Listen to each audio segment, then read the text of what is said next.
You're standing in a warehouse looking at two 400-watt solar panels. They look identical, but one costs exactly half as much as the other. It is natural to wonder if there is an objective, physical reason to pay double when both products claim to produce the exact same amount of power.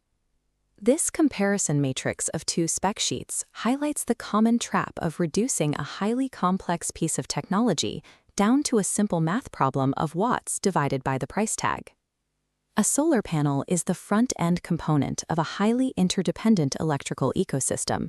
The choice you make at the edge of the system influences the behavior of every piece of downstream equipment. Decisions made here ripple through the charge controllers and the battery bank, affecting how the entire installation performs over time. Let's look at how these panels handle actual weather.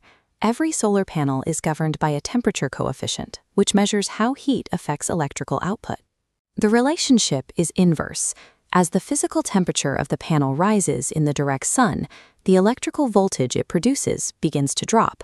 This voltage versus temperature line graph compares how premium and budget panels react.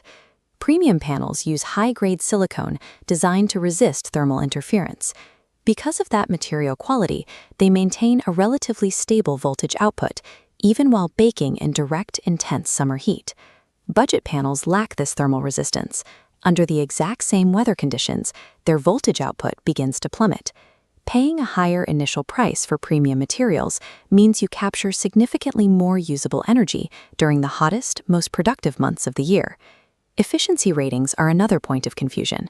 A 23% efficiency rating does not mean the panel produces more total power than a 15% panel. Efficiency is strictly a measure of density. It dictates how much power is generated per square meter of physical space. Look at this split layout. On the left is an urban rooftop or a camper van, where every single inch of available sunlight must be maximized. On the right is a sprawling, open-field ground array. When physical space is heavily constrained, high-efficiency premium panels become mandatory to hit specific daily energy targets. But if you have acres of open land, you can reach the exact same power target by simply installing a few more budget panels. Paying for space-saving technology you don't need is a wasted expense. Budget panels often introduce electrical instability during operation. These panels often output an inconsistent open-circuit voltage, creating a chaotic electrical feed for the rest of your system. This flowchart illustrates uneven voltage surges entering an MPPT charge controller, which relies on stable input to find a charging rhythm. Confronted with inconsistent voltage, the controller gets confused. It constantly resets its tracking algorithm, interrupting the flow of energy to your batteries. Saving capital on the roof can actively hamstring your expensive charge controller and battery bank, leading to slower charging times and wasted sunlight. Inside the panel, the internal build quality dictates how it handles physical stress, specifically the bypass diodes housed in the junction box. These diodes are engineered to route power safely around partially shaded or dirty sections of the solar cells.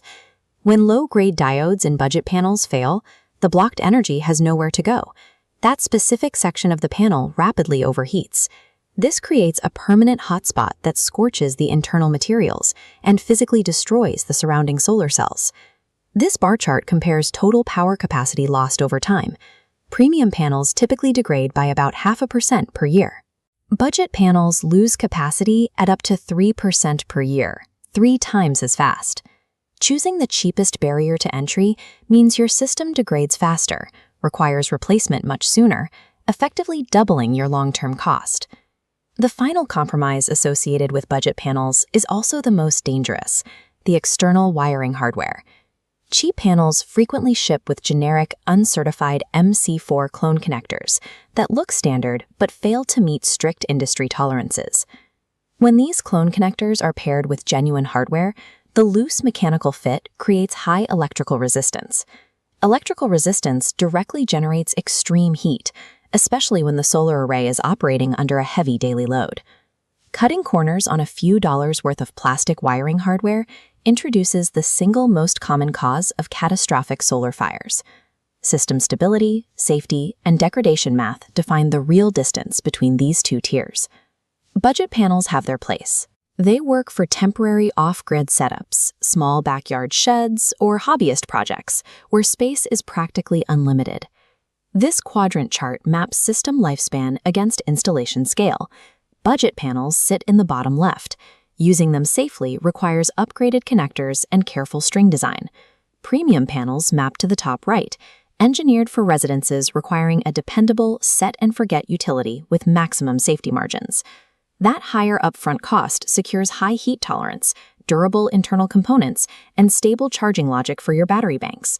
In complex electrical networks, cheap components hide expensive consequences. Calculate your actual engineering needs, not just your upfront budget, and design the system you can afford to trust.